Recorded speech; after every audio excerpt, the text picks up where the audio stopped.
saying that all beneficiaries of Nsfas must receive their meal allowances in order to promote academic excellence. Currently, there's a category of students who is urged not to receive meal allowances because of the type and condition of the accommodation they are staying in. So, because of financial exclusion, students shall be allowed to pay what they can afford. Because we have students who are having historical debt, and then they had to pay a certain amount of money so that they can be able to unblock and register.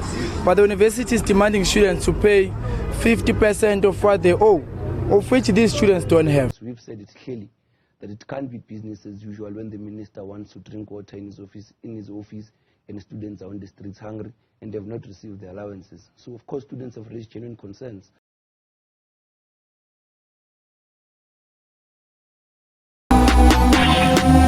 I can't even ship my price today. Niggas been thinking for eyes today. Never been thinking for price today.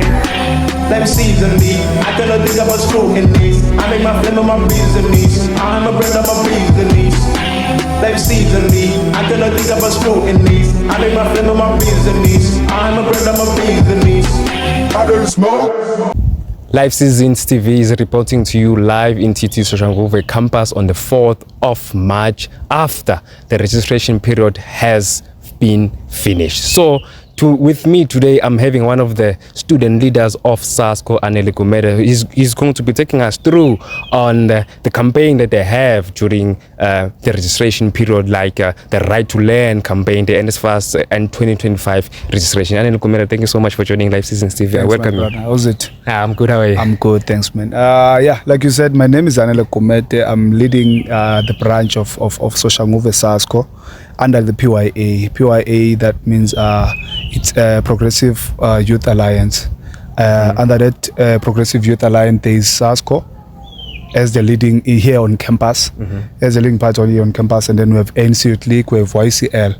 Yes, those are the parties that we have under that. And to be safe, I'm not just a branch leader, I'm an additional member, okay. which is an ETO, educational transformation. Okay. So I deal with issues of education and everything that deals with education, academics and stuff. Okay, thank you so much for the intro. Compliments to the new year, by the way. Thanks, 2025. A lot of the people have lost lives. Exactly. And so condolences to those who have lost lives in various fields of endeavor. So I'd like us to chat about the 2025 registration period. Yes. I once saw you commenting somewhere that students are now suffering because of the registration period. TUT has failed dismally in terms of registering the student that you are leading. Yes. How can you articulate that?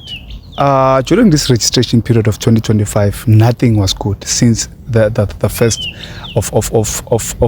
since the beginning, in fact, of this registration, rather. 15th of January. Yes, 15th of January, the date, yes. So now, from that date, there was nothing that became okay.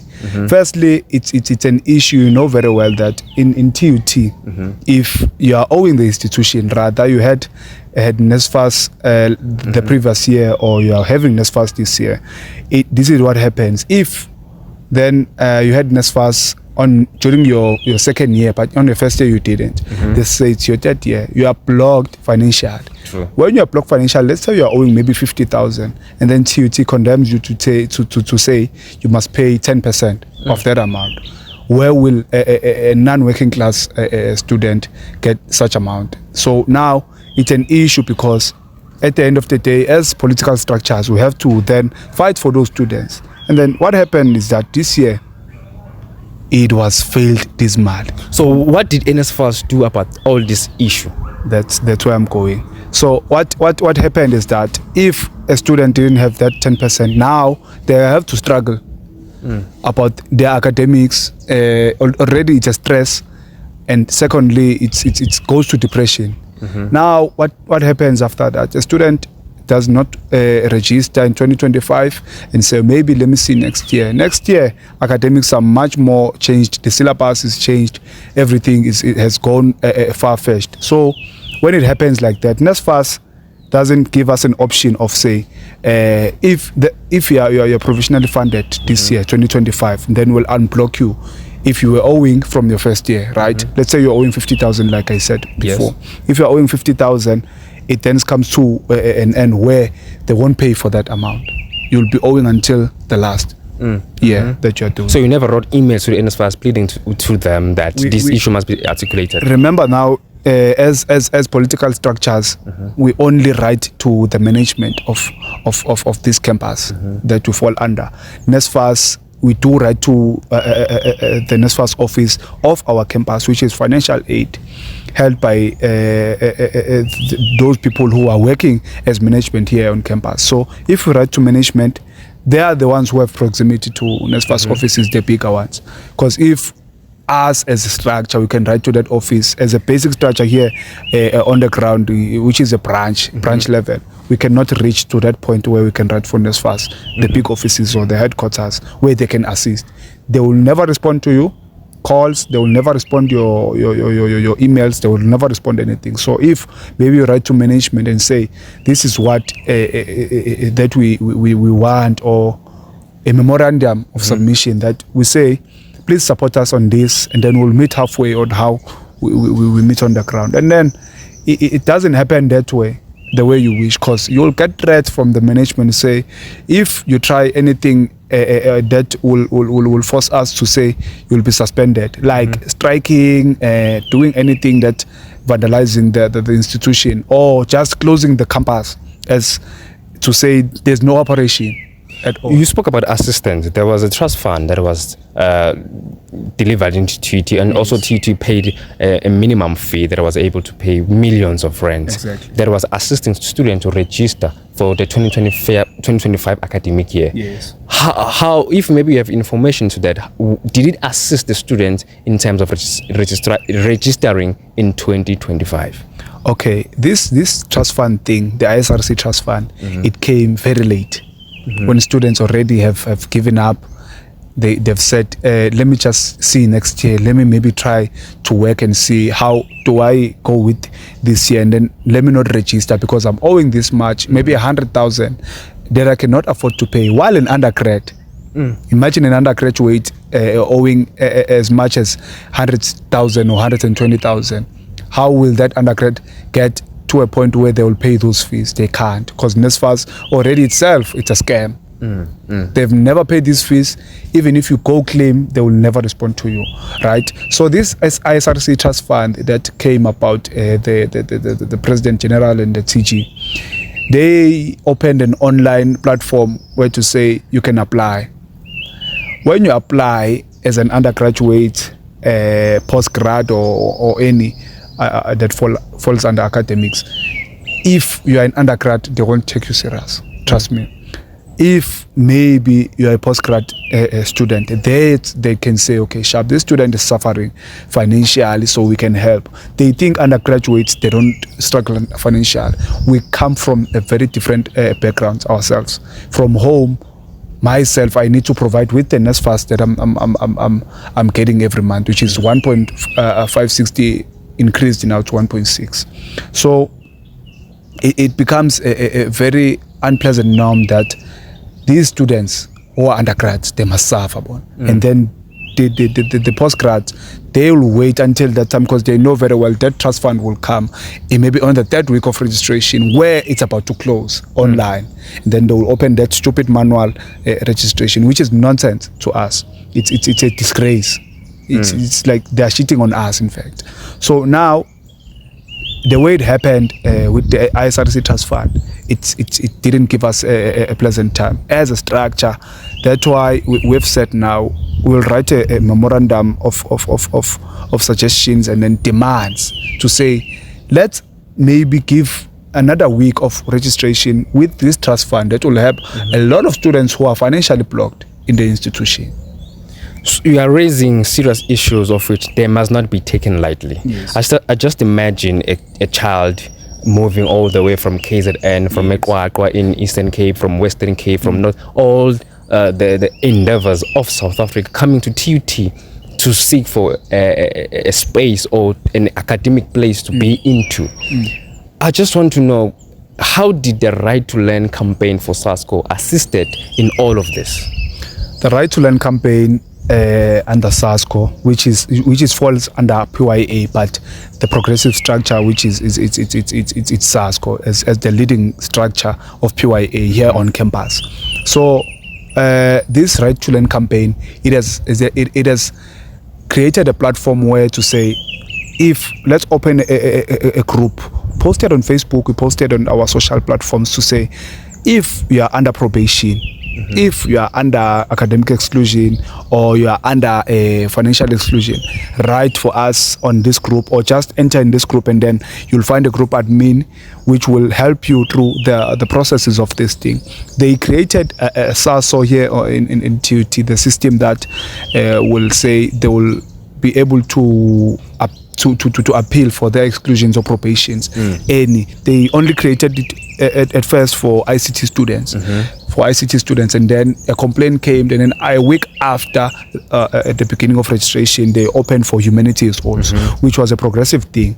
But that SASO system didn't help that much, because if we check at stats right now, the statistics of this campus, these Soshanguve campuses, which is South and North, public affairs under humanities is the one that being held under probation, most of them, and exclusion. Rather, they're not uplifted, but they've applied. And so when you go to SASO, you give them a student number, because that's what they require. You give them a student number, they check for you, they say there's no outcome. So your appeal has not been lifted, or it has not been attended, right? So we are very confused with the system that they are using under this Progressive Youth Alliance, to say that how do you create a platform of technology that is SASO created by TUT, and it doesn't help that much, because it has maybe helped in a statistic of less than 50% of students who have applied under SASO. The others, maybe they've done it manual, because they've attended their issues straight to the departments, the HODs and everyone, you see. So if you haven't done a follow-up, they won't do anything for you, which is wrong, as I see. So the Right to Learn campaign came about to that point where we had to fight and say, we allocate ourselves, maybe in a group of 5 people. We create a platform where maybe Gumede will deal with probations, who will deal with exclusions, who will deal with financial exclusion, so and so, and Nsfas issues and what. So you're separating the duties amongst each other. Yes, amongst each other. So I just want to know, what was the SRC doing in all of that? Because we elected a council in 2024, coming to 2025. What was the SRC achievement or duties or hand in all of this crisis, aside of political structures? Do you think we have an SRC this year? There is an SRC president. Yamgelane is the president of MK, leading this institute in North and South. To answer to that issue of SRC, my brother, the SRC that we are having now, the cocomelons, they are messing up everything, especially that one of president. The nerve that he has to be walking around campus knowing very well that the issues we're having in this campus, they're not yet solved. He doesn't even care about that. He doesn't even stress himself. So now how do we go into a place where we say, hello president, how do we greet that person, or respect rather a president? You remember during the years maybe 2022, 2023, where we had President Tshwane University. I think you remember that SRC. President Tshwane University used to champion issues every time when he gets a call, even if you call him at 12 o'clock. I'm not saying maybe I'm squabbling or what, but I'm just making an example of a president, a responsible president. This president that we are having currently is not doing anything to help our students. He's walking like he's confused. Either he's a president or he's just a class rep. Even a class rep does better than him at this point. To comment on the SRC part, I think a lot of them, they don't know what they are doing. They've never taken into induction, into their personal introspection to say, how will I help these students if I have this issue? Because each office, from the president until the universal access, they have their duties amongst themselves. If the president is overseeing everything that being done in the council. The deputy president deals with this and that, which is what is it? Is it the judiciary, of which she's focusing on her job? We condemn her for that job because she's been doing so well. We've been receiving a report. The secretary, who's also under overseeing everything, which is almost the same duty as the president. But what are they doing in this post that will help students? President doesn't know what is being progressive as a leader himself. He can't even unblock himself financially. He came there at one stop the other day where students were registering manual, right?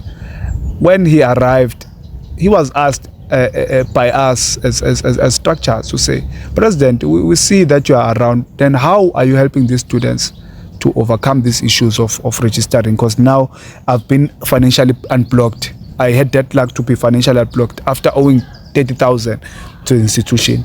But as a person who's aware of all of the situation that is happening around, the people that you've just mentioned who are SRCs in the councils are the people who are your opposition parties or structures, rather. You never mentioned as a deputy president that you also deployed. Yes. How is she keeping up with the achievement that you as a structure, you have attested her to? Yes. You remember, like I said, that there are duties dispatched for all of them from the top 9, right? This SRC that you are having has their duties themselves. The deputy president that we deployed, Ms. Mazibugo, she's under that thing of what is it? The duty of hers, the judiciary, solving issues of cases. Maybe a student was copying, or a student was caught with what, or disciplinary hearing rather. Yes. So she deals with that. The report that we have received, it's quite pleasant because she has solved 75% of the issues that they've been occurring since last year November during exam period. So till now, so the report that we've been receiving, it's quite good because it's over 50% quite currently. Although it's not enough, but she's keeping herself busy with such issues that she can be helped. Even if you call that person at 5 o'clock in the morning and say, maybe I have a case, please help me through this. How do I go to this judiciary thing? Who do I consult? What do I do? She's there for everyone. That's there, irregardless of structures or anything. Because of time, I'd like to ask this last question briefly. Yes. You spoke highly about the PYA. Yes. And then you mentioned that Sasco is the umbrella of all the structures underneath. You were also expelled or suspended from the YCL. Yes. What is the cause of that? The YCL, as the expelled deputy secretary of the branch of YCL, I was expelled under the circumstances of unseen purposes and factional battles, right? We have a political structure in this we have a political background, in this institution of MENA. I come from COSAS. COSAS there in KZN. I was part of COSAS. I was a member of COSAS in the province after my high school time. And then I came this side of Pretoria, which I had to leave my duties. So when I came in here, I joined Sasco as under PYA, YCL and ANC Youth Clique. And then last year we were contesting under YCL after my contestation in Sasco, which is I became the member of the branch in the leadership. So after contesting for that, and then YCL came about, and then I contested also for the position. I got the position of deputy secretary, and then weeks after, it was a month after my duty has started, so I couldn't attend some meetings due to personal circumstances, right? And then I reported on time, right? So what happened was that the chairperson, the deputy chairperson, and the secretary, they've covered some issues in a personal manner that will affect our relationship politically. The chairperson being Samuel Dare. Yes. So chairperson is my brother, though. but politically we don't see an eye to eye. I wouldn't lie, right? As a brother to me, he never came to me and said, okay, Sharp Gumede, this is what you've been doing. I've discovered that So you were suspended without being given warnings? Yes, my brother. I was suspended. So did you appeal? No. I'm going to that. I was suspended without being given a choice or a chance to explain why couldn't I attend those meetings. Rather, I did report on daily basis that I can't be in a meeting at this time because I'm having these issues, personal issues that I need to fix at this time. So factional battles came about that time, and then Comrade Jefferson, the deputy chair lady, they came about a conquer that they will suspend Gumede under nothing concrete to hold me. They sent me a letter on the 24th, if I remember, on the 24th of October, to say I'm suspended from my duties. I must not wear anything that says I'm representing YCL. I must not speak about YCL and stuff. So the regional coordinator came to me and said, in January, said, why are you no longer taking your duties in the YCL? I was like, I no longer attend anything of YCL because I was suspended. He was so surprised, as a person who's the one who has made an impact for me to get that side of YCL. So this is what I'm saying now to cut it short. I was suspended. They didn't call me for hearing. They didn't give me a warning. So to my saying it was a factional battle, it was a political struggle that to say Gumede is not wanted here because he will cause this and that. 2025 to 2026 SRC are coming very, very soon, in months later. Or let me just say 2025 to 2026 SRC are coming. Yes. They're just behind the corner. I just want to know, what is the vision for Sasco? What is the mission? The vision for Sasco, for PYA rather, because I'm representing Sasco, I know, but PYA, I'm under PYA. The policy holds me under that. The vision now is that how do we conquer student issues in this? Our focus now is recruiting back our students who were lost, because there are so many students who were lost during the MK Youth League or MK Party saga that came last year, because it was a big trend. We didn't lose anything under the elections of 2024, 2025, but the political constituting it beaten us. You know that very well, the alliance and everything. That's why we couldn't have hold much power in the SRC. That's why we don't have a much say in the SRC rather. So now how do we come back to that plan of growing to winning the SRC elections? Now we need to focus on student issues. We focus on how and now the previous SRC or the previous structures, how did they fail? And then we rectify those mistakes. How do we go about that? It's within us as the branch. We have met before to say, how do we fix these issues? How do we rectify our mistakes? Because ourselves even, we have mistakes that we have done as the branch because of political background, that some of us, they don't know any politics. They're not familiar with this, so we need to give ourselves some time to process, and then how do we see as young people, how do we solve the issues of students, because it's all about championing the student issues. Thank you so much, Anele, for joining us in Live Seasons TV. Thanks, I hope to see you again. Thanks for having me, my brother. And we wish you all the best in SRC elections. Anytime. I hope MK doesn't come back, as you said. Come back. That's from me to you. My name is Lee, and this is Anele Gumede, the additional member of Sasco, or rather PYA, serving under the position and the portfolio of ETO. This is Live Season reporting to you live in TUT Soshanguve Campus. Don't forget to like, comment, and share and subscribe. Thank you.